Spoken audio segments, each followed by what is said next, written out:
One of the great things about India is this tremendous interest in education. People talk about it all the time. Most parents aspire for this for their children. And so I think it's a great foundation we have as a country. In my experience growing up here, I think there's a lot of emphasis on spending time on the books and learning things academically.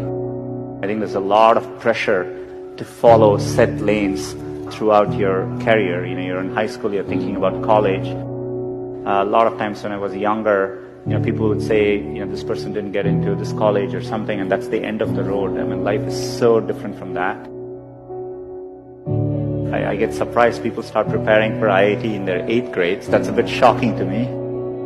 I get very surprised people come to IITs and immediately they are thinking about IIMs and so on.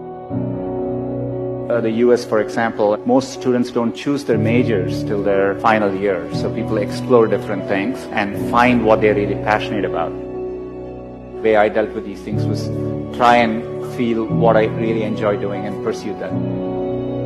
I would do what feels something like you like spending time on. I would use that as a yardstick and not feel the pressure to do what others are telling you to do. I've always wanted to work on computing, build computing products. The thing which still keeps me going is the desire to build products which will be used by billions of users and makes a difference for them. That's what I've been focused on. It doesn't need to be even in engineering. There are many, many different ways, and you will see this later in life. People do well from all walks of life. I think education needs to evolve and change just like with everything else. Getting into an elite institution doesn't guarantee success. It matters a lot, but it doesn't guarantee success. I would like to see people value creativity, value experience of doing things, taking risks. It is important to be well-rounded. I would encourage people to try different things, take some risks, follow their passions a little bit more, enjoy what you're doing. And what matters most is loving what you're doing and trying to do well at it. So I think if you follow your heart and do what you like, you will always do much better.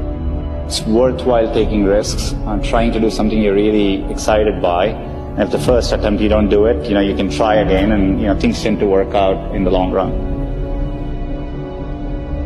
If you work on really difficult things, you're better off because you have no competition. Others aren't working on that difficult a problem. Even if you fail, you end up doing something great in the process. You want to aim high enough that you fail a few times. I think that's the natural part of the process. Setbacks actually don't matter. In Silicon Valley, part of the reason so many people start up a company is, starting up a company and even having failed, you can wear it like a badge of honor. And I think that's important. Culturally, risk is rewarded. So I think it's important to keep your hopes, keep your dreams, and try to follow them. Most of how life plays out is up to you, not up to what happens outside of you. And I think it's important to keep that in mind and take the long-term view. Some point in your life, you have to work with people where you feel a bit insecure, because that means you're working with people who are better than you and who are pushing you. If you actually feel very secure in what you do, it means you're doing something comfortable and you're not pushing yourself. There are many, many times I've felt working with people in a group, am I doing enough? These people seem much better than me, and I think it's an inherent part of learning. And as a leader, I think it's really important to build organizations where people actually want to work together and, trusting them to doing the right thing. And as a leader, it's less about trying to be successful and more about to make those people successful.